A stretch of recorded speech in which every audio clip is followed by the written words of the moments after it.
ঠাকুরগাঁয়ের বালিয়াডাঙ্গিতে শিক্ষার্থীদের পুষ্টি সচেতনতা বাড়াতে কাজ করছে আরডিআরএস বাংলাদেশ। জিঙ্ক সমৃদ্ধ ধানের ভাত খাওয়ার পরামর্শ সহ অভিভাবকদের জিঙ্ক সমৃদ্ধ ধান চাষাবাদের জন্য বিদ্যালয়ের শিক্ষার্থীদের পরামর্শ দিতে এনজিওটি হাতে নিয়েছে বিশেষ কর্মসূচি। এ উপলক্ষে বৃহস্পতিবার বিকালে লাহিড়ী বালিকা উচ্চ বিদ্যালয়ের শিক্ষার্থীদের নিয়ে বিশেষ কর্মসূচি স্কুল সেন্সিটাইজেশন প্রোগ্রাম অনুষ্ঠিত হয়েছে। রিঅ্যাক্ট-ইন প্রজেক্টের আওতায় হারভেস্ট প্লাস বাংলাদেশের সহযোগিতায় আরডিআরএস বাংলাদেশ এই প্রোগ্রামের আয়োজন করে। এতে অংশ নেন বিদ্যালয়টির শতাধিক শিক্ষার্থী ও কর্মরত শিক্ষকরা। এই যে একটা ধান কিভাবে উৎপন্ন করবে সেটা চাষিদের বা নিজের বাবা মা নিজের পরিবার আগে নিজের পরিবার থেকে আমরা শুরু করি। শিক্ষার্থীদের মাঝে জিঙ্ক পুষ্টি উপাদান নিয়ে পরামর্শমূলক বক্তব্য দেন আরডিআরএস বাংলাদেশের রিঅ্যাক্ট-ইন প্রজেক্টের কৃষি অফিসার আব্দুল্লাহিল বাকি। এমন আয়োজনের জন্য ধন্যবাদ জ্ঞাপন করে বক্তব্য দেন লাহিড়ী বালিকা উচ্চ বিদ্যালয়ের প্রধান শিক্ষক মাহমুদ আলম ও স্কুল সেন্সিটাইজেশন প্রোগ্রামে অংশ নেওয়া ওই বিদ্যালয়ের শিক্ষার্থীরা। জিঙ্ক হচ্ছে এমন একটা ধাতু যা আমাদের দৈনন্দিন জীবন সুস্থ রাখতে অনেক সাহায্য করে। জিঙ্কের কারণে কিন্তু হচ্ছে আমরা সুস্থ থাকি এবং আমাদের মস্তিষ্ক সুস্থ রাখতে কিন্তু সাহায্য করে। জিঙ্কের দ্বারা কিন্তু আমি যেটা জানি, আমি বেশি কিছু জানি না, আমি জানি যে হচ্ছে জিঙ্কের দ্বারা আমাদের যে চোখ মুখ এবং হচ্ছে ত্বক জিঙ্কের দ্বারা কিন্তু সুস্থ থাকে।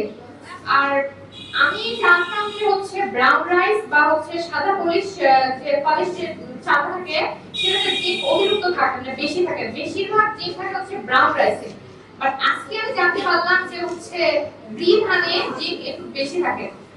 আর আজকে আমি অনেক কিছু জানতে পারছি এটা নিয়ে, এখন খুশি।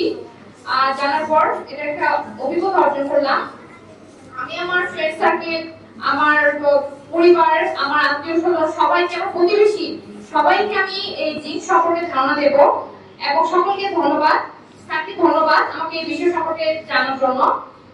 এই ধানটা যত বেশি উৎপন্ন হবে তত আমাদের জন্য ভালো হয়। জিঙ্ক ঘাটতি সহজে পূরণ হবে, যেটা কঠিন, যেটা বললো যে ঝিনুক খাওয়া, আমরা তো ঝিনুক খেতে পারি না, যেটা পাহাড়ি অঞ্চলে যারা আছে তারা খায়। যেমন হচ্ছে বাদামটা নাকি আমরা সবাই মোটামুটি খাই।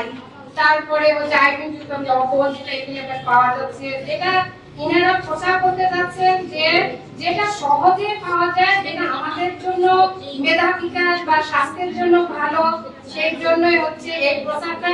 আমি চাই যে আমাদের প্রতিটা স্টুডেন্ট যেন বাড়িতে গিয়ে সবাই যেন এই জিনিসটা প্রচার করে যে এই জিঙ্ক ধান বা জিঙ্ক গম যেন তারা নিজেরা চাষ করে। এমনকি আমিও চাচ্ছি যে আমার বাবাকে, বিশেষ করে আমার বাবাকে বলতে যে এই ধরনের ধান আপনারা চাষ করেন যেন আরো মানুষ যেন জানতে পারে কিংবা আমাদের উপকারে আসে সেটার জন্য।